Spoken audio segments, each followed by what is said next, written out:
Is that an alter message that we're not hearing? I'll be right back.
So we just got the slide deck. I think that the clerk will get it published up on the screen as soon as she gets it published up on the website. And once we do that, we'll begin.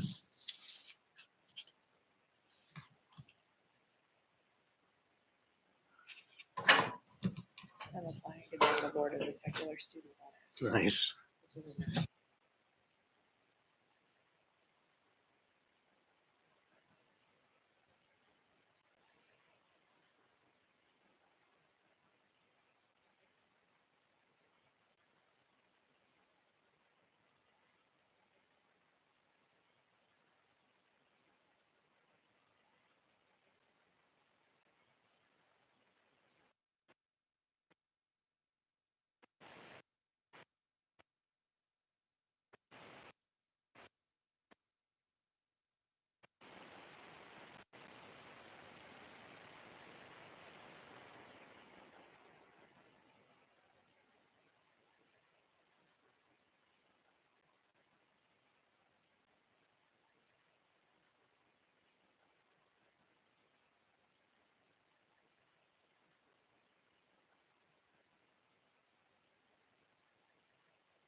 Okay. All right, everybody. Sorry about the delay. Everybody, we are now convened for a work session. Today's January 17th, 11:50 to 12:50 on the calendar. We're starting at 11:58, a little bit late. We're here to discuss AO 2024-125, an ordinance, the Anchorage Assembly to submit a ballot proposition at the April 1, 2025 regular election of qualified voters municipality, a charter amendment to change the term elected officials, assembly, school board, mayor, and elected service area supervisory boards to 4 years. And the question whether to hold regular elections in November in even years only to align with state and federal general elections by amending Anchorage Municipal Code, Section 28.20.010, amending certain provisions of the Anchorage Municipal Code to conform to this change if approved by the voters and providing for transitional measures. This item was brought forward by Mr. Salt, Myers, and Littlefield. Mr. Salt. Great. I'm Do sorry. unroll. I'm sorry. first, I didn't do Chair, or- introductions. I broke my tradition and the rules. Mr. Littlefield. Sorry, Mr. Salt. Mark Littlefield. Karen Bronga. Anna Brawley. Exalta. Christopher Constant on the phone. We have Mr. Salt, Here. Mr. Rivera, Here. Present. Mr. Myers. Yes, thank you, All Chair. right. Awesome. Now, Mr. Salt. Sorry about that.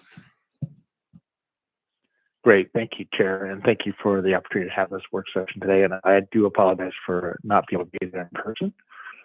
So let's go to the second slide. And so what are the goals of this AO? And that's one, to put the question before the voter that I view as the ultimate bellwether of our directions. The two other primary goals are to cut election costs roughly in half, and then increase voter turnout by up to and hopefully 100% from where we are today, so from 30 to 60. So the next slide, why make this change? And I'll just preface this with all the data that I'm going to share is either from the Muni website or the Alaska State Department of Elections. So the first leg of this AO to cut election cost in half.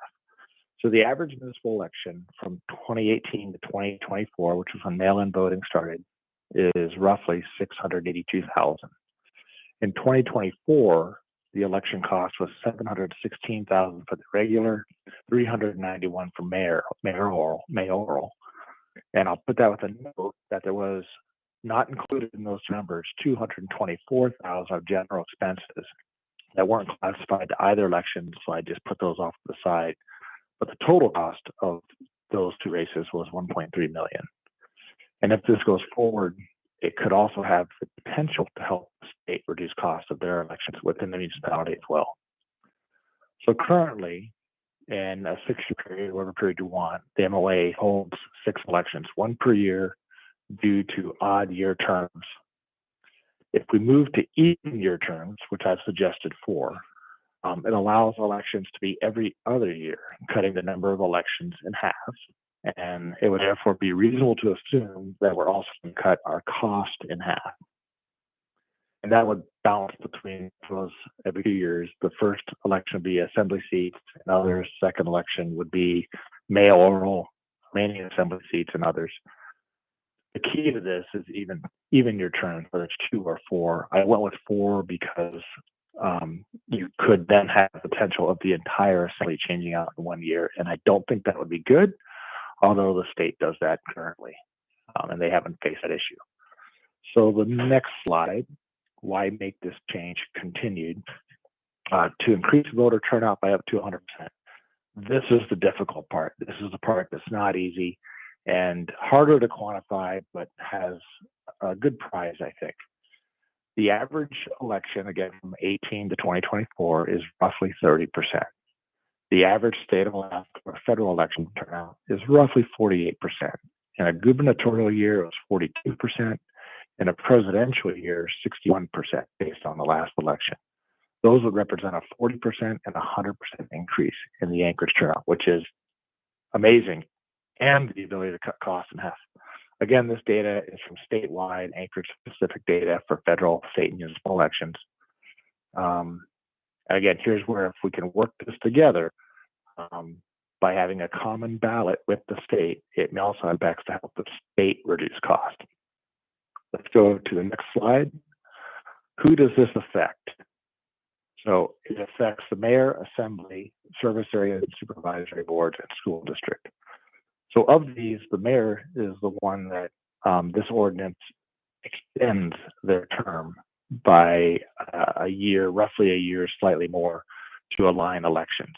It could always be implemented in the next cycle, but that's the only term that was currently extended, and that's really because we just had a mayoral election. And I'm not sure how Mayor France views that. It may be a blessing, it may be a curse. For others, it would increase with the next election after this one, if this were to pass. The Assembly, the service areas, and supervisory boards would be 2 or 4 year terms. The Anchorage School District is another unique component why the second part of the AO is hard. So it's currently governed by 2 Alaska statutes, one requiring the 3 year term and the other applying it to home rule municipalities. If either one of those was changed, we would then be authorized or allowed to make this change to an even year term. Next slide. How? So cut costs of elections by half. So this is the only portion of this ordinance that actually does require a ballot proposition. We can change the date through the Assembly. I didn't vote together because I just feel, again, the voters, the ultimate bellwether, and I'd like to see them weigh in. It moves all terms to even year terms is acceptable. Again, I said extends the current mayoral term, extends all future elected terms. There's no change in term limits, which could be interesting, given that an assembly member could serve up to 12 years, which is probably a fairly long time. And then it authorizes us to make the change for school board, but we can't make it until the state makes that change.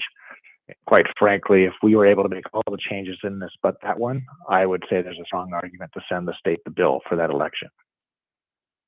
And then again, increased voter turnout by 100%. Online election dates does not require a ballot proposition, but is a fair amount of work to make that happen. So the cons, what's bad about this? Cutting the cost of elections in half, I don't really see a con other than what candidates may feel about serving a 2 or 4 year term, and depends how you go, 8 to 12 years, at least for assembly. Some may not wish to serve those terms and run. Increasing voter turnout, there's a concern that local officials be drowned out. Judges can't campaign, but we still vote for them. I don't think they're drowned out. I still can get information on them. Competition for funds, I'm not sure that's a bad thing. I currently believe we spend way too much money on elections anyway, and some of the amounts are staggering. And these amounts, these funds could serve a higher purpose, going to nonprofits and other community organizations. And maybe candidates could start a bit earlier on fundraising and campaigning. Voter exhaustion due to a long ballot versus frequent elections. I would admit if we had everything in November, it would be a long ballot, plus all your propositions, plus all your bonds. It'd be quite lengthy. Election worker capacity versus fatigue. We currently use the same election workers, so if we align to a single election date and we can't share, then we're in competition. If we could share, I think that would be great. We'll have the same election officials working a single process that would be for state and local. We did have one testimony at the last meeting that they don't feel it would be a burden to run state and local together. And then probably the most difficult difference in ballot collection methods. That would need to align somehow, and this is the very difficult part. Vote by mail, we have absentee ballots, we have drop boxes, and so on. And unless we align those, this would be very confusing, and I know the clerk would attest to that fact. Next slide. So the benefits, again, cutting election costs in half is pretty straightforward. Roughly $340,000 to $414,000 per year. Again, trying to get to a biannual election. And then increased voter turnout, again, much more difficult, but again, we could potentially jump up from 30% to 42% or 30% to 61%.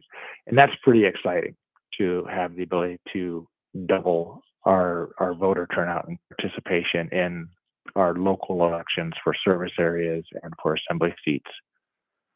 And with that, I will stop there and open up for questions. Thank you. All right, so I'm curious, I myself in the queue, two things. Why is it even year important? I mean, all of those benefits except the shared election could accrue. So, is there any real difference other than that? The currently not lawful merger of election systems. The big one is odd years forcing us to have elections pretty much every year. No, if we have muni elections every other year, the muni only has an election every other year. So the same cost savings apply. And the reality of running an election with the state, it seems like a pretty far cry from anything that could be done really practically. And so it would be maybe in the same building at the same time, maybe in the next day or the day before. So for all practical purposes, we run our own elections. The odd year would be, to my mind, the most the same. It just would be the voters would have an election every year that participate, but not the muni, right? Well, we have an assembly election, then we have another assembly election, and we have a mayoral election. Those are the three in a row. No, what I'm saying, Randy, is odd years, not even years. Like, so instead of in absolutely. Yeah, sorry. 2025, and it would be broken away from the state, so it wouldn't be conflicting. It wouldn't choke candidates out because it would be an odd year. It wouldn't be all the money and all the ads sold to, the federal candidates because they have millions. Yes, I'm tracking you now. I was thinking about terms. You're thinking about dates. Yeah, that would have an effect for the first part. Essentially, we should be able to cut cost in half. Okay, thank you. I have Miss Raleigh in the queue. Yeah, thanks. I have a few questions, and then I'll just preface it by saying the way that I look at any of these things, anything that goes to the ballot, that goes to the voters, I value the logic of asking them, right? And not that we're the arbiters of all things. However, whatever we put to voters needs to work. And so really a lot of my questions are around how this would actually work, because I've been on the other end, the implementation end of things that have gone to voters that I think had serious flaws that I would have, if I was here at the time, I would have pushed against. So just to say that's really what I'm looking at, is not just what goes to voters, but then what this looks like if it's passed and has to implement. I think we also need to expand our conversation about the to look beyond our election cycle and really look at our annual calendar and the work that relies on elected officials, because I think that's really where the rubber meets the road in terms of because I think we don't think enough about the annual calendar of the work. And the reason I bring that up is because I'm thinking about our budget cycle. And I guess I have other remarks that I'll say on Tuesday, but I guess my question is, have you also thought about shifting our fiscal year cycle? Because we run on a calendar year. And so the practical reality is that if we have a mayor sworn in on January 1st, they are implementing a budget that they may have not had any part in creating. And they're also hiring staff to do that. And so that's why I bring it up. And there's other thoughts about kind of our participation in the budget cycle as well. But I just wonder if that's been a conversation about this proposal. We haven't talked about budget cycle, but I certainly see and probably agree with your point that, I currently work on an April to March cycle, and that does have quite a few benefits. So I would be actually in favor of having that discussion for sure. Thanks. And then a couple other questions. One is can you, so you, at least, and I understand it's partly because of the way that we are, the way the mayor's cycle is now. Right now it's every 3 years.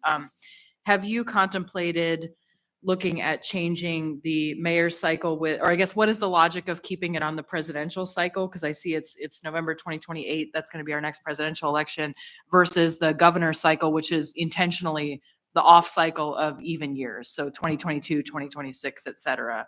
Have you, what's the logic of doing it that way? So we would be aligned to the presidential and the gubernatorial, so every 2 years. And the only logic there is because of the importance of those elections. They might have a higher voter turnout, and the goal would be to simply ride their coattails. Okay, thanks. And then my last question for now, just thinking again about the practicality, I think, in terms of feasibility with elections, we should not just be asking individual volunteers or workers who have participated in that, but really the folks who are supervising and running. So I guess another question that I have is, given that we do mail-in voting, so we have different, we don't use the precinct system. We have in-person voting, but only in some locations. How would we square the messaging and logistics of that with our, because again, we've already adopted mail-in voting. So how do we square that with the states and federal in-person cycle? Yeah, to be honest with you, I don't have that worked out, and I view this as more of that second part as we have the voters, I guess, resolution to proceed in that direction, given that these obstacles could be overcome.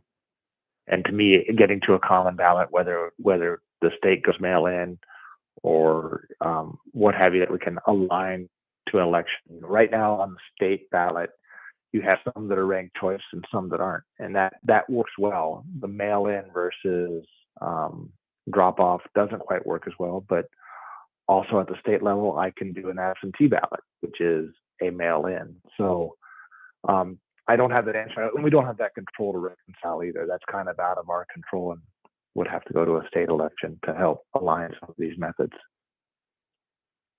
Thank you. Yep, thanks. Anyone else? Ms. Littlefield? I just have a real quick one that just dawned on me. Normally the bonds are passed in April. By the time we get the bonds out and everything else, a whole 8-9 months has passed. If moving this to November, is that going to expedite that and we get them faster and be able to construct in the next year? That was a quick question. I would defer to the administration, but a lot of the bonds that we do pass, I mean, some are issued fairly quickly, but we also have, I think the number is 100 million of approved and authorized bonds that we have not released. So you could seek voter approval for bonds well in advance of the need date. Thank you. Okay, Anna? Thanks. Yeah, I was seeing if others had questions. I guess on another kind of topic, so you raised the question about whether 2 years or 4 years for, I think probably assembly terms would make sense. And honestly, I'm torn, but I want to raise this as something to think about. If running every 2 years means you're basically always campaigning, I think we see that at the state house and the U.S. House level. That's just true. And so there's a pro and con to that. On the other hand, 4-year terms, it gives you more time. But also, I guess I just want to raise the question, like, would this move increase or decrease the turnover rate of assembly members? And I bring that up because I don't know how it's been in the past. Obviously, not everybody, people are entitled to keep running if they want to up to 9 years, but you can certainly choose not to. But I think what we've seen is, in my kind of unofficial analysis, we've seen more and more people either choosing not to run after, they don't finish out 3 terms. They don't seek 3 terms. Sometimes people don't even seek more than 1 for various reasons. And I think there's individual reasons for all of those choices. But also the trend is that this job, I think, is just hard to recruit for. And once you're in it, it's hard to retain people. And of course, it is a political system. But I guess I raise that, and I don't know if that's been part of the discussion in terms of 2 or 4 year terms. But I do worry, like, would we get fewer people if it's signing up for 4 years, given that it's hard to get people to stay more than 3 or even up to 3. We've seen folks leave in midterms, again, for different reasons. But again, I just want to raise this because I think it is something to think about in terms of what we're expecting elected officials to do, and the pro and con of saying, yeah, we'd like you to sign up for an extra year of this job. I'll just respond to Member Brawley. That's kind of why I proposed 4 years. I don't like 2-year term. As we all know, that first year is really coming up to speed and learning the job, and you become more effective in year 2 and 3. I think adding an extra year is not that difficult. I think if someone were to do 2 years 2 terms. That's 8 years. That's close to what we currently have now at 9.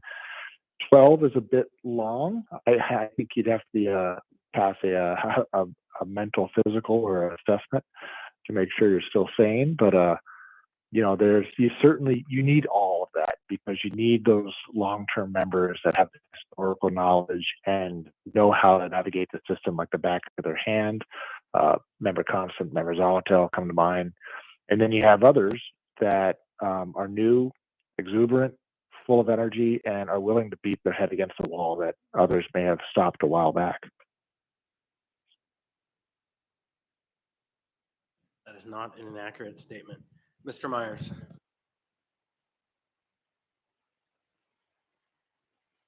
Hey, sorry, I was trying to unmute my phone. And to Member Brawley's point, Anna, I appreciate you bringing that up, because Randy and I have had multiple discussions about this, because I, for one, would like to see it 2 years, and that's why he said he's amenable to whether the body would prefer 2 years, the body would prefer 4 years. It's really up to us as a collective whole if we want to go down that road. I see the advantages to both. I think it would be easier to recruit people, to your point, if it wasn't a 4-year term. If it was a 2-year term, as the House does and how the U.S. Congress does, and it aligns with that, I think it'd be fine. But again, to your point, I guess it'd be the collective body as a whole. And I just think if it was a 4-year term, you're going to have more folks pause and say that's quite a long commitment. That's just my 2 cents. Others? Anyone? Right. Mr. Solt, any last comments? A bit brief, but it's pretty clear where this goes, and I think members are all prepared to have this come up on Tuesday. No, I appreciate it, and thanks for the time, and look forward to the debate or amendments come Tuesday night. Thank you. Mr. Littlefield, last comments? I have a quick question to piggyback on Member Myers. If it goes to a 2-year rather than a 4-year, what is going to be the term limits? Is it going to be 6 instead of 12? That would be my question. I would think you would leave it the same. And then I would expect the mayor to be 4-year terms. I think that would just make more sense. It'd be too much turnover to have a new administration.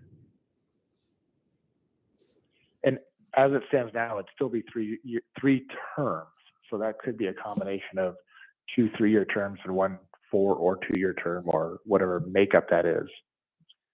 So I think that I might jump in there that if you think about separation of powers and you think about co-equal branches of government, in some ways that strongly disables us. So the difference between us and Congress per se is Congress has no term limits, and you have some people who stay for 40 years. And if we have a mandate of 2-year terms and a maximum of 3, and the mayor gets up to 8 years, then the assembly will never have the basis of organization, longevity, and understanding of how to kind of leverage powers of government to achieve the legislative power. Will always be subordinate to the mayor in that framing. I think that's just something I have to chew on over the weekend. Ms. Zolotel. Yeah, so that's an interesting point that the chair raises. And I think I would point members back to the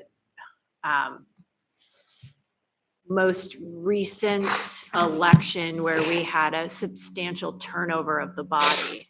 So just thinking about what that looks like and that institutional knowledge piece, I think that's a piece I maybe didn't appreciate when I came on the body. But now as I'm getting ready to exit the body, I am really thinking about how do I secure the knowledge I've garnered over the past nearly 6 years into the record or whatever, so that someone else can pick that up. So a 2-year cycle. Also, this job's like drinking from a fire hose. And it takes at least a good year to get your feet grounded, let alone start to really grab it and do some substantial things, which I think members may or may not agree with, but that certainly was my experience. Thanks. Ms. Brawley. Yeah, thanks. I'll agree with those comments. I guess I'll observe also, it is interesting right now, our system is where there's a term limit of 2 terms on the mayor. And I hear the argument about not making that turnover, because you're also hiring a lot more people, right? So there's an implication for your entire administration and department heads, who may or may not turn over.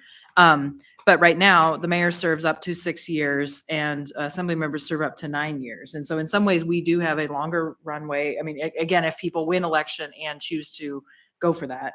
But also we're one of 12. And so we are in a significantly different situation. So one member is not equivalent to the mayor, right? And even 12 members is not equivalent to the mayor, because we just have different, like you said, separation of powers, different branches, different functions. But I do agree with the comment that there is a significant ramp up period. And I think there's just a reality that if you're always running for election, it changes the calculus of how you, I imagine it can change the calculus of how you act. And so there's the implication there, not just for the campaign cycle, but really what that does to the institution, what that does to the dynamics of the body. And I guess one other observation is that I think when we think about this job, obviously it's a weird sort of position, right? We're not employees in any real way, other than, we have badges like employees, but there is the reality that it takes time. And so I think, some members maybe have been more involved in the past or have an easier runway, but I think we need to design our assumptions around the folks who are newer, because it is always true we're going to have turnover, right? And so I think just to emphasize Member Zolotel's point, right? Everybody comes in at different points or with different experience, but really it's how do we make sure that a large variety of people can be successful in this job so that we have diverse representation. Anyway, these are much bigger things that I think about a lot, but I think a lot of this does come down to how much time do you have, and how do we set folks up to be effective in whatever they want to pursue, and make sure that we're getting good representation for the public, which again, I think circles back to voters. So I think there's not a question in there, but I think there's a lot of things to really think about that are beyond the election cycle itself that this proposal conjures up. Mr. Gates. Thank you. I had one other observation to add, and sorry if somebody already mentioned it, if I missed it. But for the idea of going to 2-year terms instead of 4-year terms, and if we also have elections every 2 years, we wouldn't be able to stagger the assembly members' terms. Oh, didn't mention that. You'd have to elect 12 every 2 years. Which the threat of then you have a completely new body sometime, and it isn't a non-zero chance that would happen. And I worked really hard to pass a charter amendment that added a 12th member that we reapportioned to equalize the districts for the purpose of providing my district for the first time in memory, when I'm turned out, somebody who has experience and knowledge and relationships with the departments and the people who make the city work, so that my neighbors aren't without aid and have just somebody who's brand new and doesn't know anything.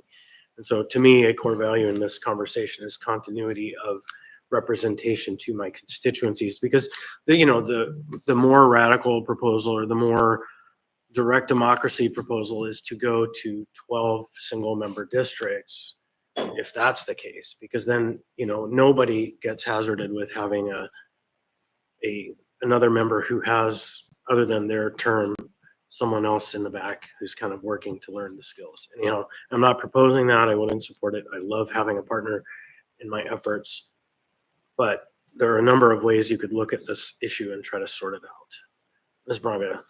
This just popped in my head, but I don't know if it would mess things up that regardless of whether the previous assembly person had a year left or 2 years left, the effort to get elected, could there be a possibility that they just are 3-year terms, no matter if the previous assembly person had a year left or 2 years left or whatever? Kind of makes it interesting, like he's doing a 1 year, I'm doing a 2 year. And we did the same effort to get elected. So that would be a completely different form of charter amendment proposal, because it would change all the staggering and it would change the beginning and end. The current way we have it is like seat A1, B2, like the numbers and the seats, and that would all have to be reorganized. So it's possible. I don't know that it would be wise. that would, something we'd have to chew on. Ms. Brawley. Yeah, and I think the seats is the key point, that we're filling a seat ultimately, like they each have a name as opposed to maybe board service or something where you get a full term. And I guess my observation with that too is really going back to the kind of looking at this job as a job, like how do we reduce the incidence of people leaving midterm? You know, again, knowing that there's lots of reasons why people do that, health reasons, all these other things. But I think that's really the long-term question is like, if we want more people serving full terms, then how do we make that more possible or more rare that somebody leaves? Yeah, that's interesting. What comes to mind is that's their voters' decision, but only if they choose to run. Always every 3 years or 2 or whatever it ends up being. Okay, others, inputs? That went on a little longer than we anticipated, then it's ready to, and anyone with last comments? Okay, this item will be back for us on Tuesday. Tuesday is a ballot palooza. We have to get all the ballot questions done, must pass items, each one of them, and look forward to seeing you there. And with that, I think we conclude the workday except for some individual business. Thank you. Special committee meeting. An individual visit. The members who are part of it, so we don't want other members.